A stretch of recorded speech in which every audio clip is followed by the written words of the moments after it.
오늘의 말씀은 요한복음 9장 13절부터 23절까지 말씀입니다. 그들이 전에 맹인이었던 사람을 데리고 바리새인들에게 갔더라.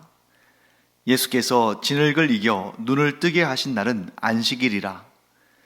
그러므로 바리새인들도 그가 어떻게 보게 되었는지를 물으니 이르되 그 사람이 진흙을 내 눈에 바르매 내가 씻고 보나이다 하니, 바리새인 중에 어떤 사람은 말하되 이 사람이 안식일을 지키지 아니하니 하나님께로부터 온 자가 아니라 하며, 어떤 사람은 말하되 죄인으로서 어떻게 이러한 표적을 행하겠느냐 하여 그들 중에 분쟁이 있었더니, 이에 맹인되었던 자에게 다시 묻되 그 사람이 내 눈을 뜨게 하였으니 너는 그를 어떠한 사람이라 하느냐? 대답하되 선지자니이다 하니, 유대인들이 그가 맹인으로 있다가 보게 된 것을 믿지 아니하고 그 부모를 불러 묻되 이는 너희 말에 맹인으로 났다 하는 너희 아들이냐? 그러면 지금은 어떻게 해서 보느냐? 그 부모가 대답하여 이르되 이 사람이 우리 아들인 것과 맹인으로 난 것을 아나이다. 그러나 지금 어떻게 해서 보는지 또는 누가 그 눈을 뜨게 하였는지 우리는 알지 못하나이다. 그에게 물어보소서. 그가 장성하였으니 자기 일을 말하리이다. 그 부모가 이렇게 말한 것은 이미 유대인들이 누구든지 예수를 그리스도로 시인하는 자는 출교하기로 결의하였으므로 그들을 무서워함이로라. 이러므로 그 부모가 말하기를 그가 장성하였으니 그에게 물어보소서 하였더라. 자, 어제에 이어서 오늘도 날 때부터 맹인이었던 사람을 예수님께서 고쳐주신 그 일과 또 그 일이 일어난 후에, 그 표적이 일어난 후에 그 여파에 대해서 우리가 살펴보도록 하겠습니다. 자, 날 때부터 맹인이었던 사람이 앞을 볼 수 있게 되자 사람들은 혼란스러워 했습니다. 왜냐하면 그런 일을 본 적이 없거든요. 그리고 처음에 날 때는 맹인이 아니었다가 중간에 어떤 사고나 질병을 통해서 맹인이 되었다가 다시 또 사람들이 다 알 수는 없지만 어떠한 이유로든 눈을 다시 뜨게 되는 경우는 있을 수 있지만, 태어날 때부터 맹인이었고 그것을 그 부모뿐만 아니라 그 마을의 모든 사람들이 보았던 이 사람이 갑자기 눈을 보게 된 것, 눈을 뜨게 된 것은 도무지 사람들이 있을 수 없는 일이라고 생각한 것이죠. 그래서 사람들은 이 맹인이었다가 다시 보게 된 게 아니라 맹인이었다가 이제 처음 보게 된 이 사람을 데리고 바리새인들에게로 갔습니다. 아마도 이때 이 사람들이 이 맹인되었다가 다시 이제 보게 된 이 사람을 바리새인들에게로 데려간 것은 예수님을 위기에 빠뜨리려고 했던 것이라기보다는, 아마도 제 생각엔 바리새인들은 사회의 지도층이고 또 많은 랍비들이 이 바리새인들 무리 가운데 있었기 때문에, 즉 바리새인들이 랍비들이 많이 됐죠. 그러니까 이 랍비들은 선생이고 또 가르치는 사람이고 또 이 백성들의 또 지도자고 하니까 이게 어찌된 일인지 좀 밝혀달라. 이 놀라운 일을 우리가 어떻게 받아들여야 되는지 좀 알려달라 하는 그런 생각에 아마 바리새인들에게 이 맹인되었던 사람을, 그리고 지금은 보게 된 사람을 데리고 간 것 같습니다. 자, 그런데 지금 이 요한복음에서는 이 사건을 얘기하면서 중간에 이렇게 언급을 하죠. 예수님께서 날 때부터 맹인이었던 사람을 보게 하신 날이 안식일이었다. 자, 우리가 지금 잘 기억하고 있을 텐데, 지난번에 예수님께서 38년 동안 고통을 당하던 병자를 고쳐주신 날도 안식일이었습니다. 그리고 날 때부터 맹인이었던 사람을 보게 하신 날도 안식일이었습니다. 자, 그러면 예수님은 일부러 안식일에만 병자들을 고치신 것일까? 그렇지 않죠. 네, 이렇게 말할 수 있습니다. 예수님은 매일같이 병자들을 고쳐주셨습니다. 안식일까지도 병자들을 고쳐주셨기 때문에 계속 쉬지 않고 매일매일 병자들을 고쳐주셨다는 것을 우리는 알 수 있습니다. 그런데 왜 이 두 가지 사건, 38년 동안 고통을 당한 병자를 고쳐주신 것과 날 때부터 맹인되었던 사람을 보게 하신 이 두 개의 사건이 이렇게 굉장히 강조되는가? 네. 아마 이런 것 같아요. 수많은 병자들을 고쳐줄 때는 이 바리새인들이 입을 꼭 닫고 있습니다. 사실 그 수많은 병자들을 고쳐주는 것이야말로 이 메시아의 표적들 가운데 하나인데, 그것을 자신들의 두 눈으로 목격하고 또 그 사실을, 예수님께서 병자들을 고쳐주시는 그런 내용이 메시아의 표적들 가운데 하나라는 것을 알면서도 입을 꼭 다물고 있죠. 그러다가 예수님께서 안식일에도 병을 고쳐주시는 것을 보면서 때는 이때다 하고 예수님을 공격할 빌미로 삼은 거죠. 왜요? 안식일의 계명을 어겼다 하면서 막 하이에나처럼 달라붙어가지고 예수님을 공격하는 것입니다. 그렇기 때문에 애초에 그들은 예수님을 메시아로 인정할 마음이 없었습니다. 왜 그들은 분명한 표적을 보면서도 예수님을 메시아로 인정할 생각이 없었을까? 그런 상황에서 안식일 날 병자를 고치시니까 때는 이때다 하고 막 예수님을 몰아붙이고 예수님을 죽이려고 했죠. 왜 그랬을까? 그들의 지독한 편견 때문이었다 하는 것입니다. 자, 그들의 어떤 편견이에요? 갈릴리에서는 선한 것이 나올 수 없다. 갈릴리에서는 선지자가 나올 수 없다. 갈릴리에서는 메시아가 나올 수 없다. 그들의 스스로 만든 이 지독한 편견 때문에 예수님을 인정할 수 없었던 것이죠. 하지만 편견은 잘못된 인식입니다. 자신들만의 잘못된 전통인 거죠. 성경 어디에도 그런 말씀은 없습니다. 갈릴리에서는 선한 것이 나올 수 없다. 갈릴리에서는 선지자가 나올 수 없다. 갈릴리에서는 메시아가 나올 수 없다. 그런 말은 없어요. 물론 메시아는 베들레헴에서 나실 것이다. 선지자와 선한 것이 유대 땅, 다윗의 고향 베들레헴과 수도인 예루살렘에서 나올 가능성이 크긴 하지만, 그렇다고 해서 그러한 지식들이, 그러한 정보들이, 그러한 사실들이, 그러한 가능성들이 갈릴리를 판단하고 갈릴리 출신 사람을 매도하고 그들을 무시할 어떠한 자격도 권리도 없는 것입니다. 그런데 그들은 사마리아를 저주하고 갈릴리를 무시하면서 자신들에게서, 자신들이 거주하는 그 유대 땅에서, 그리고 자신들의 능력과 권세와 배경 가운데서 메시아가 나올 거라고 생각한 것이죠. 그러나 그것은 자기들만의 생각일 뿐, 스스로 만든 편견일 뿐, 하나님은 결코 그렇게 말씀하신 적이 없으십니다. 그래서 그들은 이 지독한 편견으로 말미암아 예수님은 메시아가 아니라고 이미 결정해놓고 사건들을 보는 겁니다.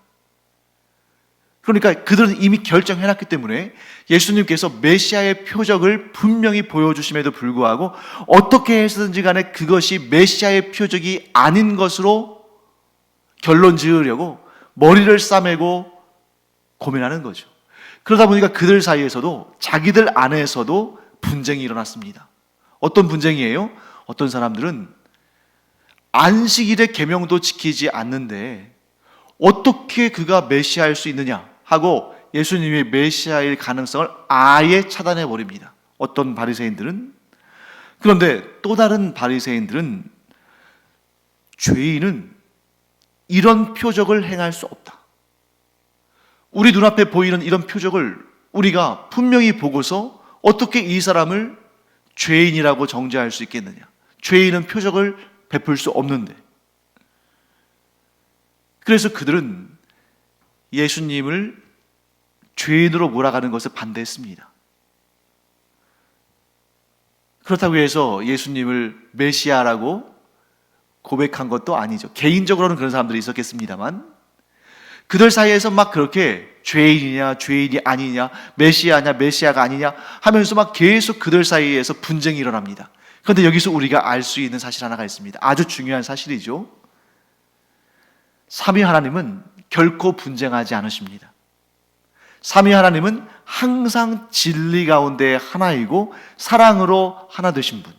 어떠한 이견도, 어떠한 분열도, 어떠한 분쟁도, 어떠한 다툼도 없는 온전한 하나 되심이 삼위 하나님의 특징입니다. 그래서 우리가 삼위일체 하나님, 그리고 한 분이신 하나님, 성부와 성자와 성령 하나님이 각각 독립적인 그러한 주체시지만, 그런데 그 어떠한 차이도, 차별도, 분쟁도, 다툼도 없이 사랑과 진리 안에서 온전히 하나를 이루시기 때문에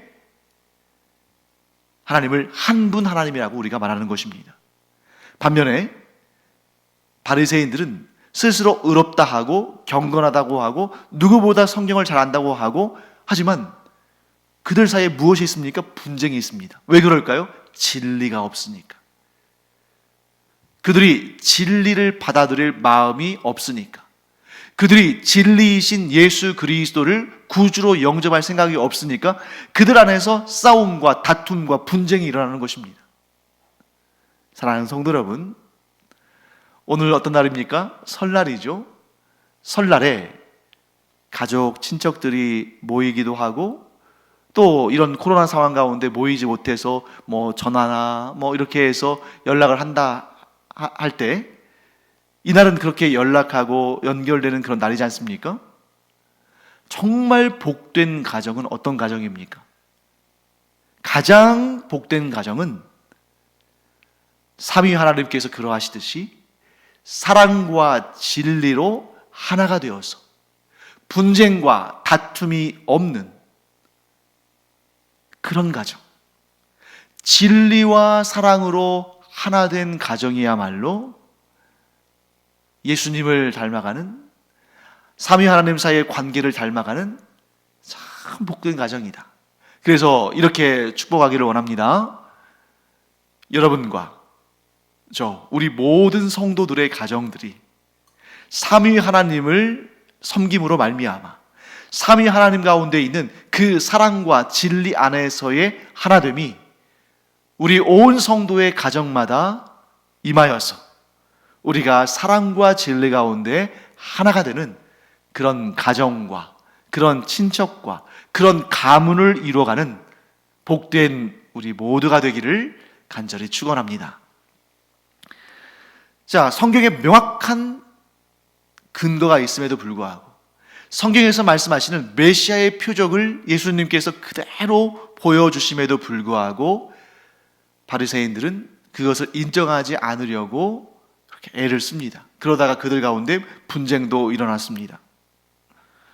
자기들 사이에 분쟁이 일어나고 뜻을 모을 수 없으니까 그 맹인이었다가 다시 보게 된 사람을 다 불러서 그에게 이렇게 물어봅니다.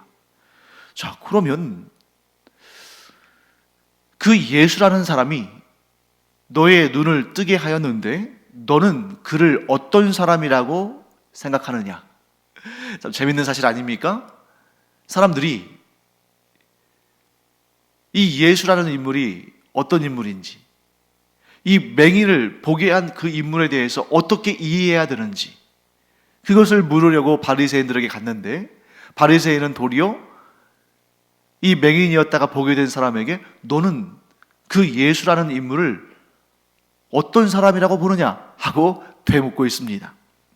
자, 그때 이 맹인이었던 남자가 뭐라고 말합니까? 그는 선지자입니다 라고 말합니다. 여러분, 물론 이 맹인의 고백이 정확하진 않습니다. 완전하지는 않죠. 예수님은 메시아, 곧 그리스도, 곧 하나님의 아들, 곧 하나님이시니까요. 이 선지자라는 그의 판단은 완전하진 않습니다. 그럼에도 불구하고 그의 판단은 바리새인들보다는 훨씬 더 정답에 가까이 가고 있습니다. 왜 그렇습니까? 선지자는 물론 메시아가 아니고 하나님이 아니지만 선지자는 하나님께로부터 온 사람, 곧 하나님의 부르심을 받고 하나님의 보내심을 받은 사람. 무엇을 위해서? 하나님의 말씀을 전하고 하나님의 표적을 보이기 위해서 보냄받은 사람. 그런 의미에 있어서는 예수님은 선지자가 아니라 메시아이시고 그리스도이시고 하나님의 아들이시고 하나님입니다만, 그런 면에서는 교집합, 공통적인 부분이 있죠. 하나님께로부터 온 사람, 하나님께로부터 보내심을 받은 사람. 이런 의미에서 볼 때는 메시아의 의미를 완전히 이해하지는 못했지만, 그래도 이 맹인이었다 보게 된 사람이 예수님을 선지자로 이해한다는 것은 지금 점점 더 정확하게 예수님을 알아간다. 그가 맹인이었다가 예수님께서 그를 고쳐주셔서 보게 된 것처럼 그의 어둡던 영적인 눈이 지금 점점점 밝아지면서 예수님이 어떤 분이신지를 깨달아 아는 길을 걷고 있는 것입니다. 아마 우리가 내일쯤 보게 되는 본문에서는 더 정확한 시각을 갖게 되겠죠. 하지만 바리새인들은 예수님을 향해 선지자라고 부르는 것도 마땅치 않게 여겼습니다. 그래서 오히려 이 맹인을 의심하기 시작한 거예요. 이 맹인이 정말 날 때부터 맹인이었을까? 혹시 맹인 흉내를 낸 것 아닐까? 이 맹인이 거린이었는데 동냥을 좀 더 잘해보기 위해서 맹인 흉내를 낸 것 아닐까? 맹인 행세를 한 것은 아닐까? 그런 의심을 한 거죠. 예수님을 의심하니까 이 맹인도 덩달아 의심이 되는 겁니다. 그래서 그 부모를 불러서 묻습니다. 당신의 아들이 맞습니까? 네, 우리 아들 맞습니다. 그런데 당신의 아들이 정말 나면서부터 맹인이었습니까? 부모의 입장은 좀 난처하죠. 지금 이 바리새인들이 묻는 내용을 들어보니까 뭔가 의심의 눈초리를 가지고 보고 있어요. 그리고 이 맹인이었다가 지금 보게 된 이 사람의 부모는 정보 하나를 가지고 있습니다. 그 정보가 어떤 정보냐면 이 예수라는 인물을 메시아로, 그리스도로 시인하는 자는 유대교에서 출교하기로 했다 하는 그런 정보를 가지고 있습니다. 그런데 지금 이 바리새인들의 신문에 까딱 잘못 대답했다가는 어떤 일을 당할 수 있습니까? 유대교에서 출교당할 수 있는 그러한 위험이 있는 거죠. 그래서 이 부모는 직접적인 대답을 하지 않고 아들에게 떠넘깁니다. 내 아들 맞고 태어날 때부터 맹인이었던 거 맞습니다. 그런데 우리는 그가 그 예수라는 인물을 통해서 그러니까 그 눈을 보게 된 그 일을 우리는 목격하지 못했습니다. 그러니 우리가 알 수가 없죠. 그러니 내 아들이 이미 성인이니까 그에게 물어보십시오 하고 넘깁니다. 유대교에서 출교당하는 것에 대한 두려움이 그들 안에 있었기 때문이죠. 너무나 안타까운 일입니다만 맹인이었던 이 사람뿐만 아니라 그 맹인의 부모, 또 유대인들, 그리고 바리새인들까지도 이들은 전부 지금 어둠 가운데 있습니다. 왜요? 세상의 빛, 생명의 빛으로 오신 그리스도, 구원자, 메시아, 하나님의 아들, 하나님이신 예수님께서 그들 앞에 계시는데도 그 빛을 보지 못하고 자꾸 어둠 속에 있는 그 과거의 그들의 상태, 그 상태 그대로 매여 있기 때문에 그들은 지금 어둠 속에 있는 자들입니다. 그야말로 맹인인 거죠. 육신의 눈을 보지 못하는 것은 이 세상을 떠나면 아무 문제가 되지 않지만, 영의 눈이 어두운 것은 이 세상에서 몇십 년 밝히 보았다 할지라도 그들에게는 영원한 어둠이 임할 텐데, 그들은 지금 자신들의 그 지독한 편견에 사로잡혀서 빛으로 오신 예수님을 보지 못하고 있는 것입니다. 그들의 그 지독한 편견은 무엇입니까? 우리는 유대교인이다. 유대교인은 구원받는다. 아브라함의 후손인 우리 유대인들, 아브라함이 받았던 언약의 표징인 할례를 받은 자들, 그래서 지금 이 유대교라는 이 특별한 지위를 가진 우리는 구원받는다. 우리가 구원받지 못하면 이 세상에 누가 구원을 받을 수 있겠는가? 이 세상에 다른 민족, 다른 종교, 다른 국가 사람들은 다 이방 죄인이로되 우리는 구원받은 하나님의 백성들이다 하는 그러한 생각에 사로잡혀서 자신들도 죄인이고 그 죄값을 치르지 않으면, 그 죄값이 다 갚아지지 않으면 구원받을 수 없다는 것을 스스로 알지 못하고 자신들의 그 편견 속에서 마치 구원이 보장된 사람들인 것처럼 그렇게 생각하고 있습니다.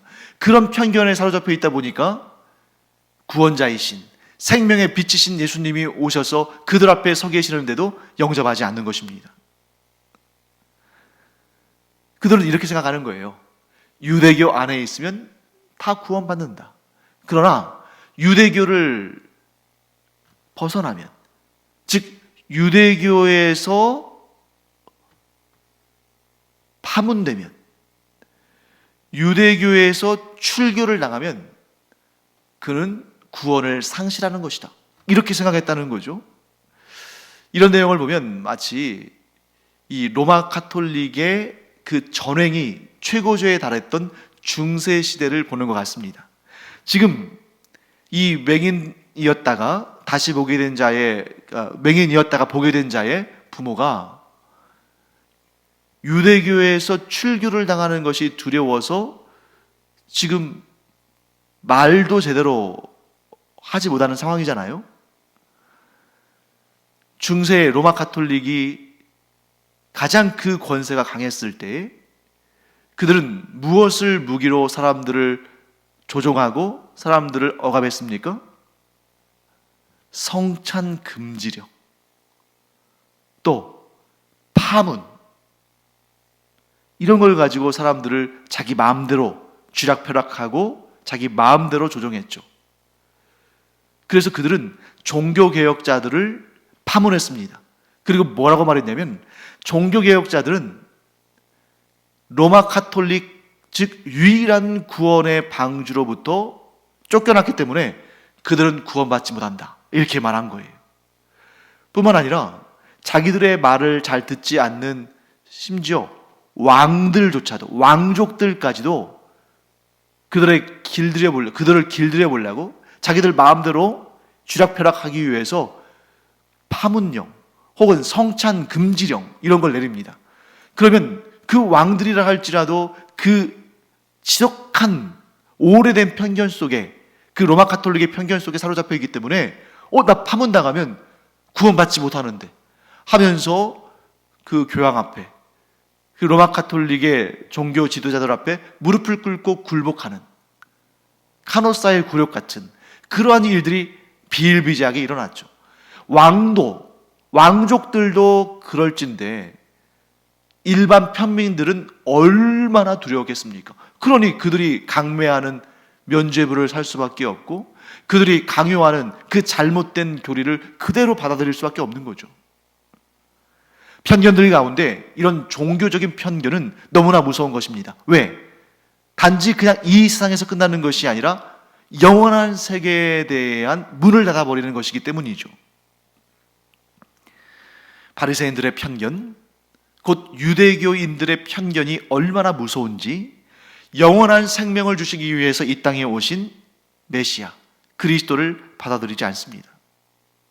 사랑하는 성도 여러분, 우리 자신을 한번 이 시간 돌아보기 바랍니다. 우리에게도 이런 지독한 편견이 있지는 않은지 우리가 우리 스스로를 돌아볼 필요가 있습니다. 편견을 깰 수 있는 유일한 방법은 진리로 돌아가는 길입니다. 진리는 결코 편견이라고 말할 수 없어요. 편견은 무엇입니까? 한쪽으로 쏠린 생각이죠. 하지만 진리는 완전한 것이기 때문에 결코 한쪽으로 쏠리는 일이 없습니다. 진리는 진리입니다. 그렇기 때문에 우리의 생각이, 우리의 가치관이, 우리의 판단이 어느 한쪽으로 쏠려서 진리를 떠났는지 그렇지 않은지를 우리는 진리의 잣대로 평가해야 되는데, 진리는 어디에서 발견합니까? 성경이죠. 그렇기 때문에 여러분, 우리는 성경을 가지고 우리가 편견을 가지고 있는지 그렇지 않은지를 우리 자신을 살펴야 됩니다. 그런데 문제는 뭐냐면, 편견을 가진 자가 그 편견에 안경을 쓰고 성경을 보면 성경의 진리를 보지 못하고 편파적으로 자기에게 유리하게 자기의 편견에 맞춰서 본다는 거죠. 그래서 이단과 사이비들이 성경을 보면서 성경을 가지고 자기들의 주장을 펼치면서 활동하지만 더 위험한 것입니다. 차라리 아무것도 모르는 상태에서 성경을 보면 그냥 모르는 것을 목사님한테 물어보고 또 책을 찾아보고 하면 될 텐데, 이런 이단과 사이비에 들어가서 그들이 가지고 있는 편견의 안경을 쓰고 성경을 보면 이 말씀이 구원의 말씀이 되는 것이 아니라 이상한 교주를 위하는, 그들의 잘못된 교리를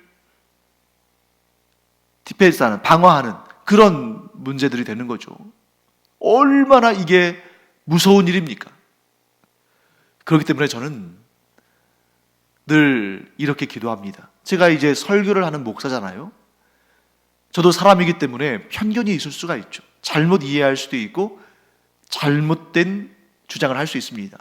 그래서 저는 기도할 때 이렇게 기도합니다. 하나님, 특별히 성령님을 구하죠.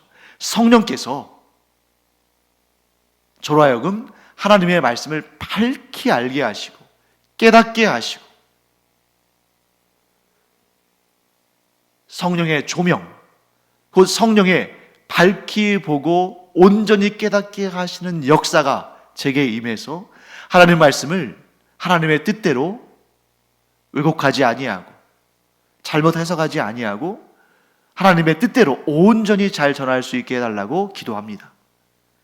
그런데 이런 기도는 설교자인 저만 해서는 되는 기도가 아니죠. 우리 모든 그리스도인들, 성경에서 진리를 얻는 우리 모든 그리스도인은 반드시 해야 될 기도입니다. 성령님, 제 안에 오셔서 제가 하나님의 말씀을 읽고 듣고 공부하고 적용할 때 저의 편견에 따라 이 말씀을 잘못 해석하거나 잘못 적용하지 않도록 저로 하여금 성령께서 밝히 보게 하시고 정확히 듣게 하시고 올바르게 깨닫게 하시고 온전히 적용하게 하여 주시옵소서. 우리는 항상 이 기도를 해야 됩니다. 그래야만 로마 가톨릭의 그 잘못된 전횡과 이 유대교인들의 잘못된 그 지독한 편견을 답습하지 않고 우리가 하나님의 말씀을 온전히 깨닫고 하나님의 뜻 그대로를 우리가 받아들이고 그 말씀 가운데 생명의 구원을 얻으며 살 수 있는 줄로 믿습니다.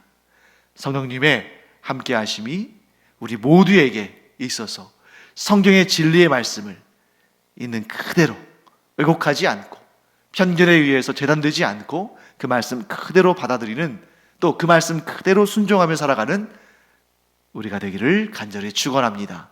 기도하겠습니다. 하나님, 성령으로 저희를 충만케 하여 주셔서 그 성령의 인도하심 가운데 저희들이 성경을 읽고 배우고 듣고 공부할 때에 하나님 말씀 그대로를 깨닫게 하여 주시옵시고 그 말씀 그대로 순종하며 살게 하여 주시옵소서. 감사드리며 예수님의 이름으로 축복하며 기도합니다. 아멘. 기도하는 시간입니다. 성령의 조명하심, 성령의 밝히 보이심, 성령의 인도하심이 우리 가운데 있어서 진리를 떠나지 아니하고 이 진리의 말씀을 그대로 우리가 영접하는 그러한 은혜가 있기를, 또 그런 기도를 하기를 바랍니다. 기도하겠습니다.